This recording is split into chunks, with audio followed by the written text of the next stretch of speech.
Hello, everybody. My name is Kimberly Palermo. I am with the Department of Population Science and Policy. I'm the education co-chair for AWIMS. This is under Robert Robinson and Susan Hingle.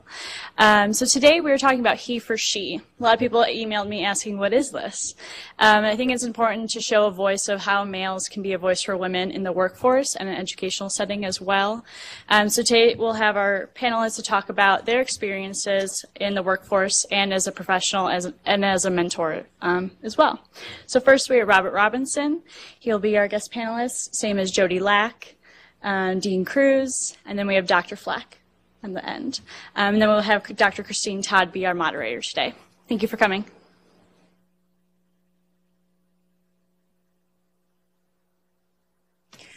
Well, in the past year or two, I think we've seen so many things in the news and had so many discussions ourselves about the state of women in our country and on this planet.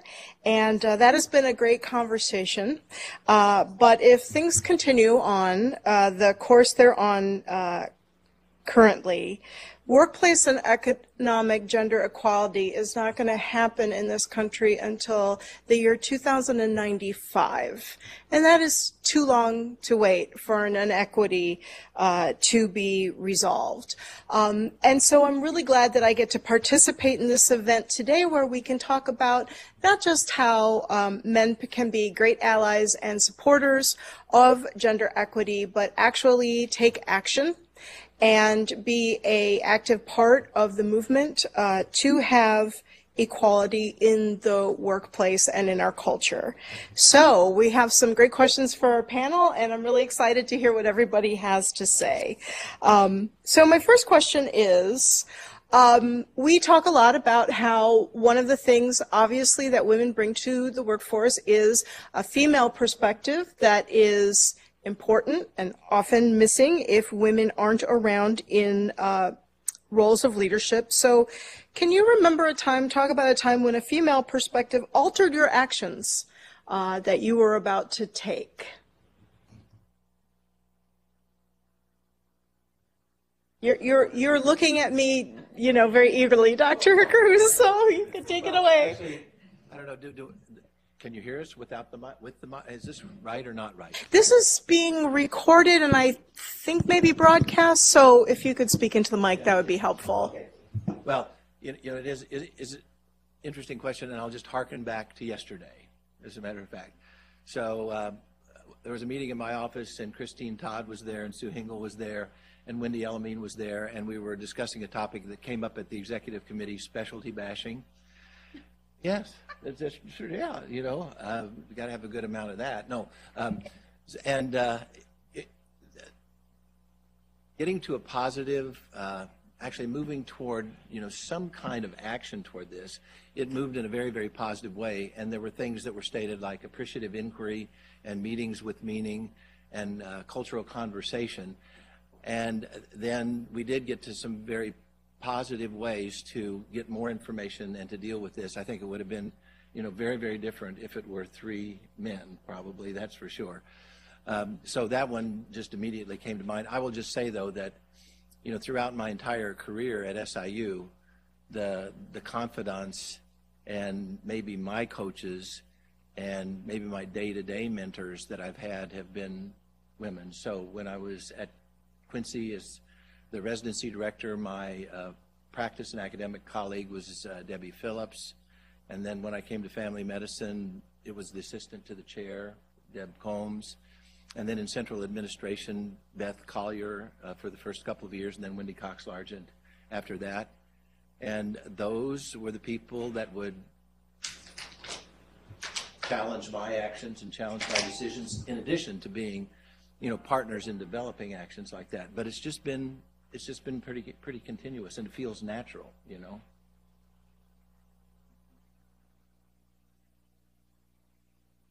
I can think of of something that really changed my approach to how I looked at my career, what I was doing, and how I was going to prioritize goals. When I was a graduate student, I had been turned down for PhD program of my choice and actually rejected from medical school too. So I was trying to decide what to do next. My mentor, who is a distinguished professor at SIU Edwardsville, she said, "What do you really want?" And I said, "Well, I want, I want to be able to do important research, publish a lot of peer-reviewed papers, and I also had specific financial goals in mind." And one of the things that she asked is that what really is going to make you happy? Is that what's going to really give your life purpose and meaning? And I really took that advice and thought about it quite a bit, and that's changed how I approach a lot of things. And I found that to be a very valuable insight from a perspective of a professional woman that was very different from mine at the time.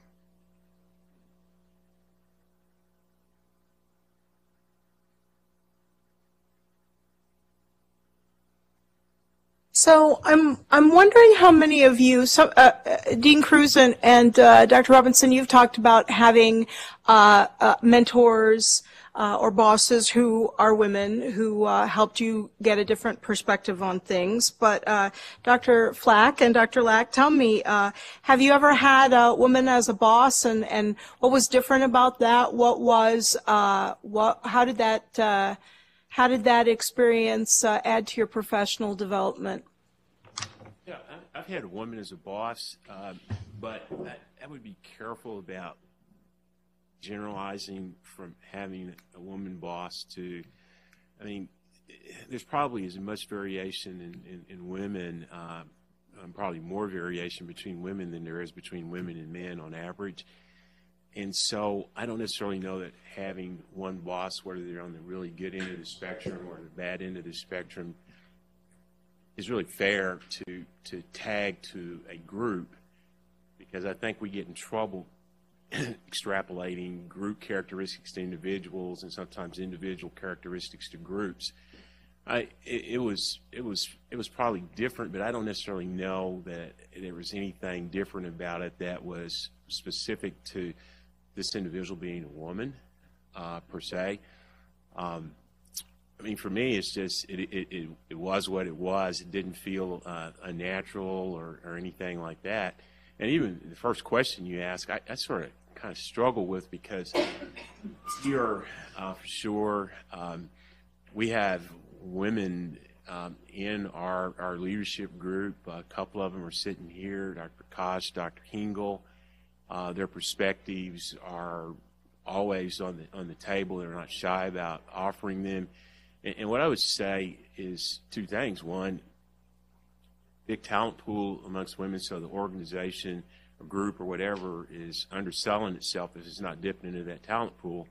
And the other thing is women have complementary blind spots, which helps minimize the blind spots of the group, just on the basis of their experiences and perspective would be my deal. And when you're trying to throw these things out, and certainly having grown up in the South through the Civil Rights era and seeing discrimination and a lot of things that I wish probably I'd have never lived through, striving to change systems and inequality in getting it there is tricky, because you are bringing a perspective to the table that the natural experiment, that's not the sort of predominant opinion. And so it's tricky, and you got to do it very, very deftly.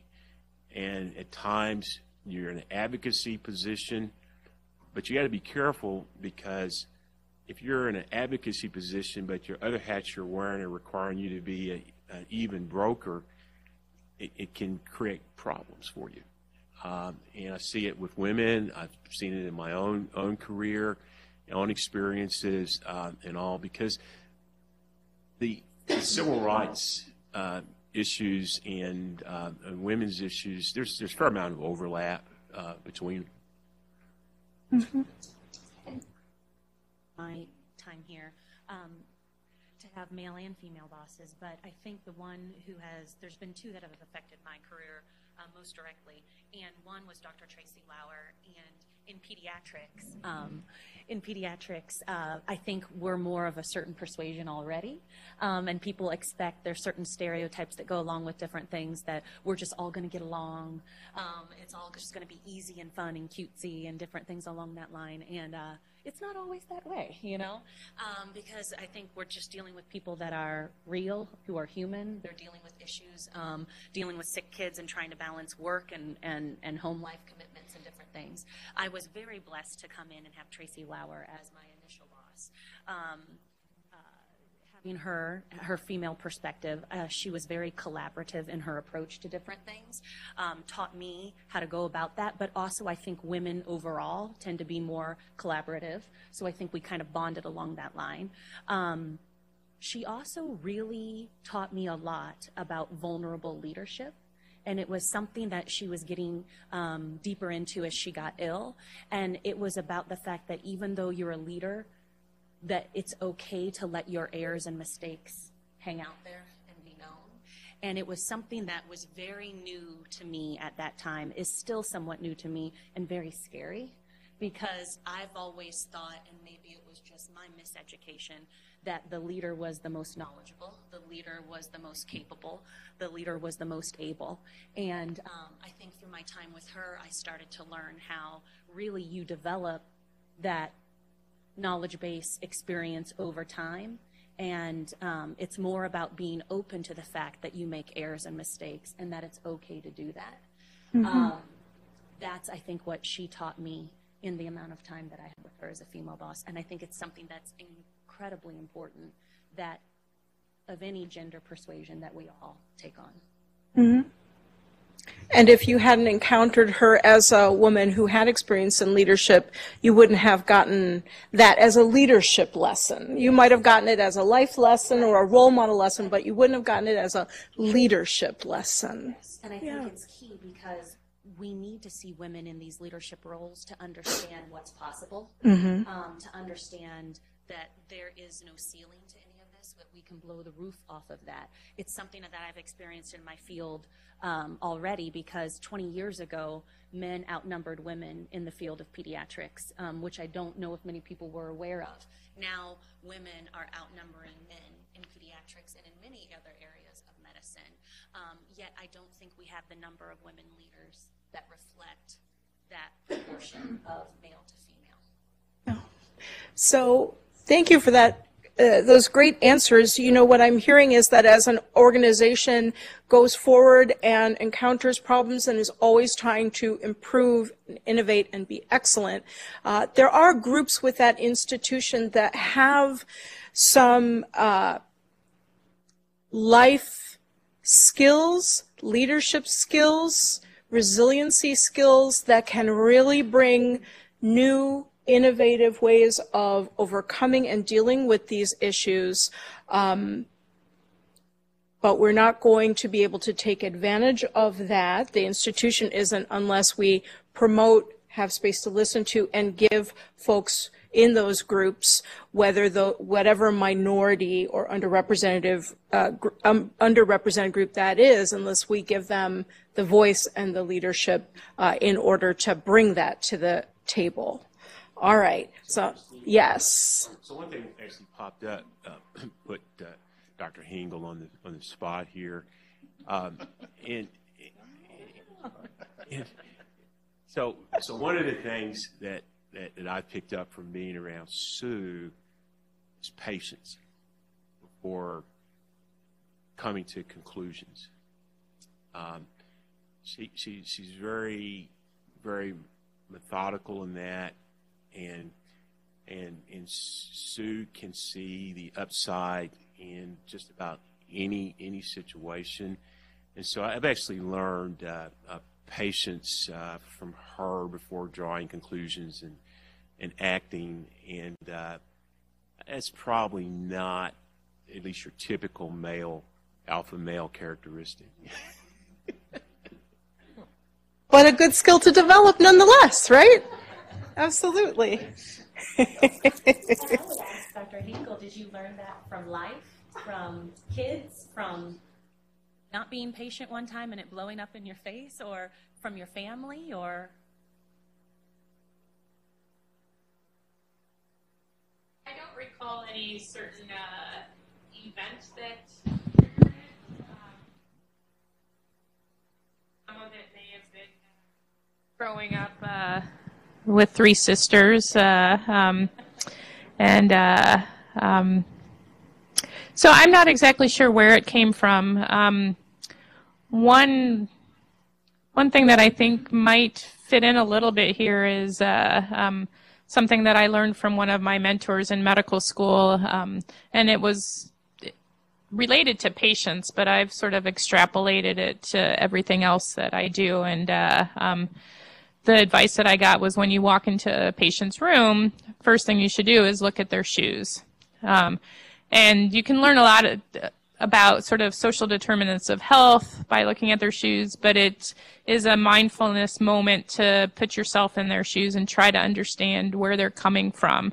And I do that pretty regularly now, and I think that does, it's a little bit of an element of mindfulness and doing unto others as you would have them do unto you. So I think that's some of where it comes from.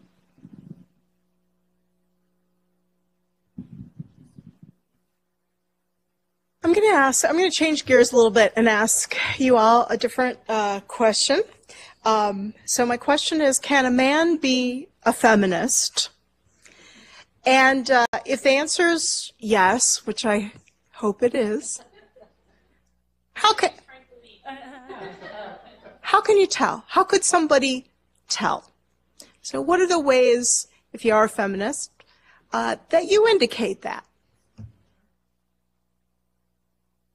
Well, I think being a feminist is just believing in equal rights for women, professionally and personally. And so I think it depends on what some people think is the definition of feminism and being a feminist. But I think it is completely possible for a man to be a feminist and to feel that women have equality with men in all ways.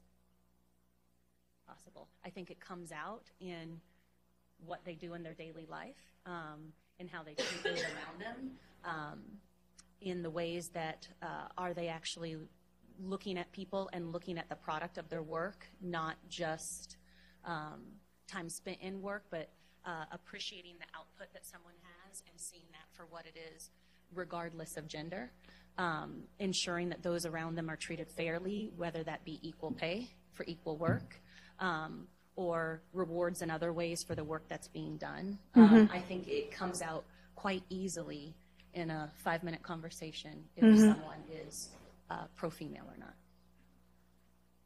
You know, I certainly would agree with that. You know, being an advocate for women's rights based on equity between the sexes and all the things that you mentioned, social, professional, economic, educationally, quite frankly, those would be the things that you would look for. And you know, I also agree that in a 5 to 10 minute conversation, you'd get a real good idea about that. But then, you really do need to look at what the outcomes are, and you know, take a look at that. And you know, this obviously this is something that I should and need to and try to pay attention to. You know, there has to be some intentionality about it, because you know, just well, you know, the unintentional biases or the, you know, those kind of things, you know, really, you know, are hard to overcome sometimes. And you know, it really does take some, you know, very careful examination and some prodding from the outside to get to the place that you actually want to be as a feminist, if you know what I mean. And well, you know, I'll just stop right there. I might have more to say later, but others. So I actually went to the dictionary and looked at the Merriam-Webster definition, and one of them was the theory of the political, economic, and social equality of the sexes. And that to me seemed pretty straightforward. And again, from my life experiences, one growing up through the civil rights era in the 60s in Oklahoma, and going through that and watching what my parents went through, what our lives were like, and then even having 5 daughters, and one time I lived with 6 women in the house, sort of, it probably affected me in a good way. But what I would say is that, yeah, a man can be a feminist, certainly fit the Merriam-Webster definition. But at the end of the day, you want to get people on board because they understand the benefit of it. And if you don't really dip into that deep talent pool, you're going to come up short in your organization. So look at people, and are they willing to put women in leadership roles? Not just for the sake of putting women in a leadership role or roles they're not ready for, but will they sort of give them the same kind of vetting they give a man, and will they give them the same benefits of the doubt? Because at times you have to give people the benefit of the doubt. I've seen people where you put them in a role and you say, well, I hope it's, goes okay. But they had some pretty good granular attributes, and then they just blossom. I've seen both men and women do that, and all. So to me, that's sort of, there are some things you sort of look at. So yeah, I think a man can be a feminist for sure. Well, I think the one way that you can tell is you can look at actions. Do you give equal opportunity to everyone on your teaching team? Do you give equal opportunity and access to other women in your life? And how do you decide, for example, when a senior resident is ready to have more independence and responsibility entrusted to them? But those are things that you can really look at and examine for yourself and make sure that you're not biased, that you're giving everyone an equal chance and an equal opportunity to learn and excel. Can any of you think of specific examples of times somebody said something or did something when you're like, you know what? That guy is a feminist.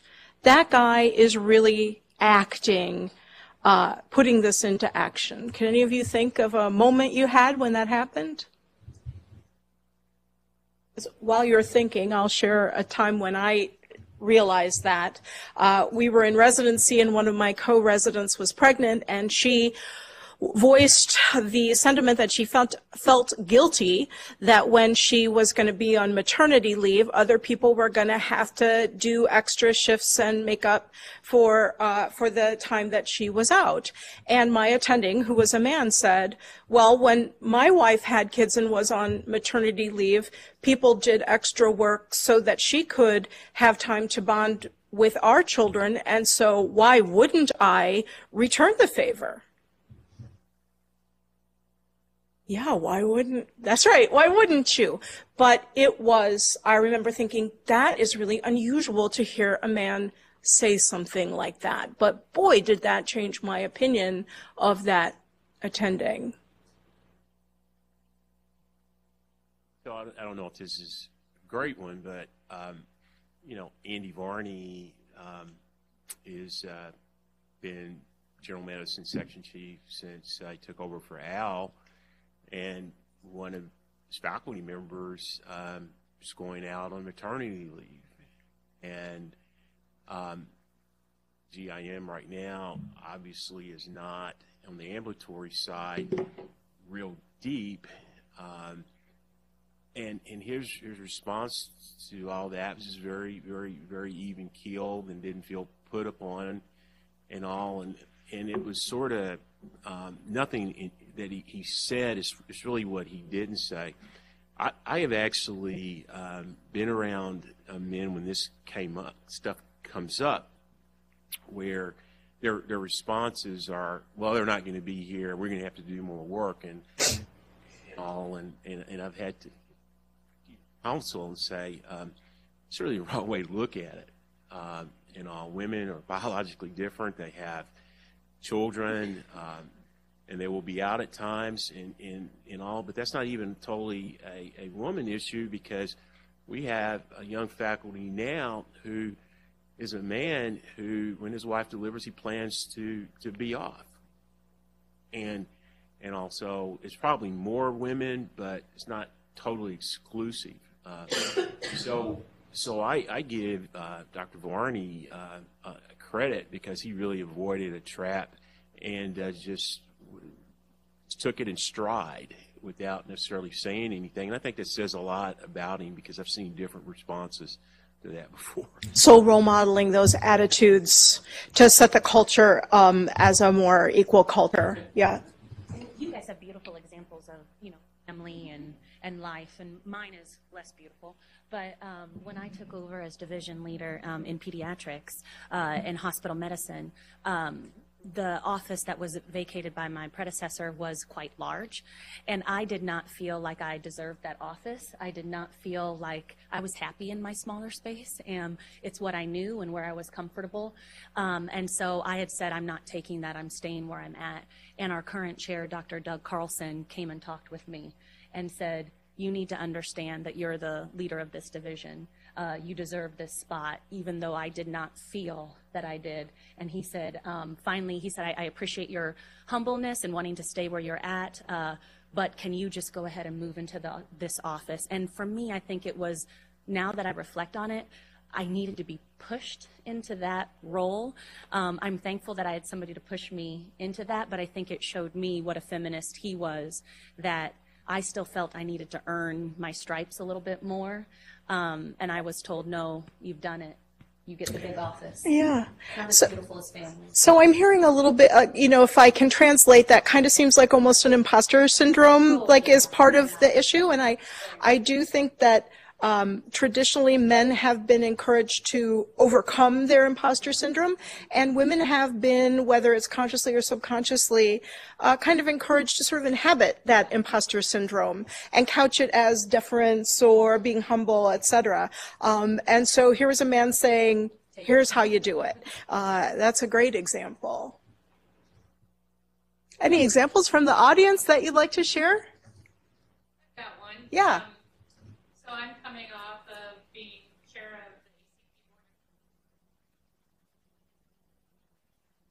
the ACP board. Have one regent who's fairly soft-spoken, and often when she talks, gets dismissed. And there was another one of the regents who actually recognized that that was happening, and he started doing what's called amplification. And so whenever she would speak, maybe not every time, but when she said something that he thought was worth sort of the group pursuing, he would intentionally say, I would like to just reiterate what so-and-so just said. That was a great point that she made. And then the whole conversation would change. And it's unfortunate that that has to happen, but it does. And so to me, that's a great example of how in sort of everyday life in what we do, when pay attention to who's getting dismissed, and then you can just amplify them. So I think that was a good example of, you could tell by that he felt that he was a feminist. I love these examples because I feel that a lot of men would like to do something more than be sort of a silent bystander supporter. But we all need examples of, all right, exactly what are some things I could do? And so some of the things that we're sharing, I think, are some great examples of how you can move from the sort of observer, bystander, supporter role into the actual ally advocate role. Any other examples that folks would like to share? I can give you an example from when I was a graduate student. My mentor was the department chair for a while, and she actually, when I had my conversation that we already talked to, she showed me her first evaluation as department chair. It said that she was a pretty good department chair for a woman. And that was signed by the dean of the university. She kept that because she said it told her something really important about how her value was perceived in the university system. The other thing that she said is that when she became department chair. She stayed in her little office. So the previous department chair was supposed to move into her office, but she allowed him to stay and was uncomfortable with the idea of moving to the larger space and displacing someone who had held the position for quite some time. It wasn't until the dean changed that the dean said, well, you will move into the department's chair's office, and that your performance is rated on your abilities as a teacher, as a researcher, and an administrator, not on the fact if you're a man or a woman.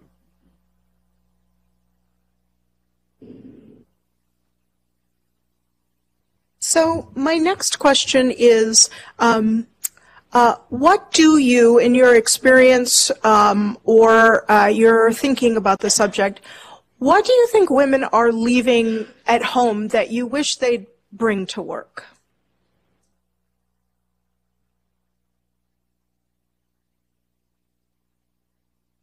And for the women on the panel and in the audience, what do you sort of deliberately leave at home because you don't think it has a place at work?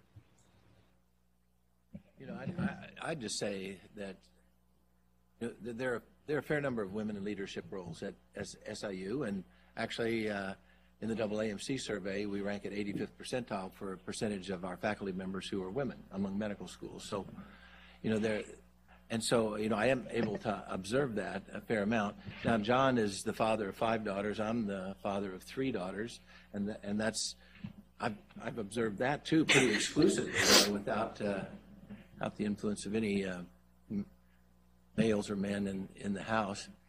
And I really can't say that I would think anything has been left at home by the group of women that we have here at SIU. You know, I really can't think of something there. Following up on that, the SIU, in my experience, is a bit of an outlier institution, though, in that I don't see a lot of stuff here that I've seen elsewhere where the sexes are more slotted. I see less of it here. It's not zero, but I see less of it here. And doesn't mean we can't work to make it a better environment. But I've been at 5 institutions, so I have a reasonable reference point. And again, it's also at different times of not only my life, but in different times on the calendar as well. And so things may change over time that I may never see at a place I'm no longer at. I was ready to do that. I think for me,